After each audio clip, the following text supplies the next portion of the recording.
Assalamualaikum warahmatullahi wabarakatuh. Sahabat-sahabat, kenalkan nama saya Nuraini. Saya mengajak sahabat-sahabat untuk meningkatkan kewaspadaan mencegah radikalisme di kalangan generasi muda. Sahabat-sahabat, radikalisme di kalangan generasi muda bukan hanya ancaman bagi masa depan bangsa tentunya, tetapi juga mengancam kestabilan sosial dan harmoni di masyarakat kita. Nah, radikalisme itu sendiri adalah ideologi ekstrim yang sering kali mengabaikan nilai-nilai kemanusiaan dan merusak tatanan kehidupan yang damai. Nah, generasi muda merupakan aset penting bagi masa depan bangsa yang paling rentan terhadap propaganda dan ajakan untuk bergabung dalam kelompok-kelompok ekstrim. Oleh karena itu, penting bagi kita semua untuk meningkatkan kewaspadaan dan melakukan upaya pencegahan yang efektif dan masif. Pertama-tama, kita harus menyadari bahwa radikalisme ini seringkali berakar pada dari ketidakpuasan sosial dan kurangnya pemahaman tentang nilai-nilai pluralisme. Jadi, pendidikan yang menjadi kunci utama dalam mencegah penyebaran ideologi radikal ini kan sangat penting menurut saya. Nah, oleh karena itu kita perlu memastikan bahwa kurikulum pendidikan di sekolah-sekolah kita ini tidak hanya fokus pada pengetahuan secara akademis, tetapi juga pada pembentukan karakter serta toleransi dan pemahaman tentang kebenaran. Nah, selain itu, peran keluarga juga sangat penting karena dalam membentuk pola pikir generasi muda, keluarga ini menjadi benteng paling depan dalam melindungi anak-anak dari pengaruhnya itu. Perhatian terhadap perubahan perilaku serta penanaman nilai-nilai positif di dalam rumah tangga itu sangat diperlukan. Nah, satu lagi tentang media sosial juga ini sangat berperan besar dalam penyebaran ideologi radikal. Oleh karena itu, kita perlu mengedukasi generasi muda tentang cara bijak dalam menggunakan media sosial.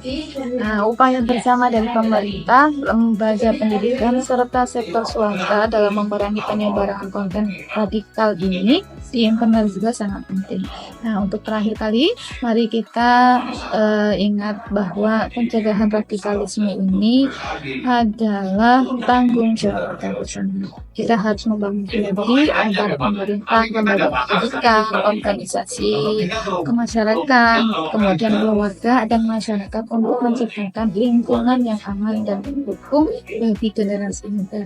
Nah, dengan kerjasama yang erat dan upaya yang konsisten, kita dapat memastikan bahwa generasi muda kita tumbuh menjadi generasi muda yang berintegritas, kemudian bijaksana dan berkomitmen pada nilai-nilai kebangsaan dan budaya. Ya, terima kasih. Saya akhiri. Assalamualaikum warahmatullahi wabarakatuh. Perkenalkan, saya Muhammad Delaifur Rahman, seorang pengajar di IAIN Palangkaraya dan aktif di organisasi Nahdlatul Ulama Provinsi Kalimantan Tengah sebagai wakil khatib.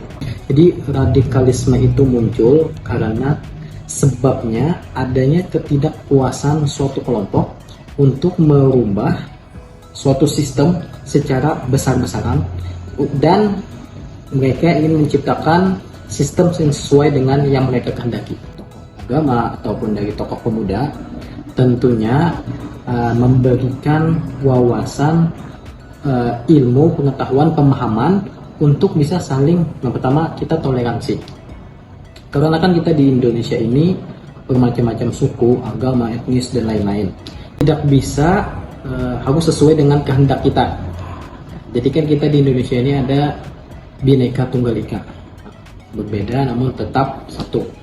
Kemudian kalinya ya dari tokoh agama ataupun pemuda, dari tokoh agama itu sendiri pun harus memberikan pencerahan kepada masyarakat terkait mengenai bagaimana sih Islam dalam mengatur kehidupan bersosial.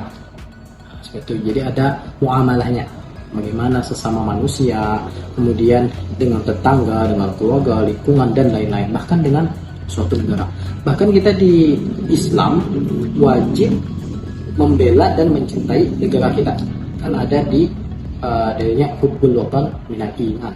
Tokoh pemuda, para pemuda sebaiknya mengikuti organisasi-organisasi atau ormas-ormas yang memang sudah ditinjau terlebih dahulu. Jangan asal ikut. Jadi kita lihat terlebih dahulu mengenai ormas atau organisasi tersebut.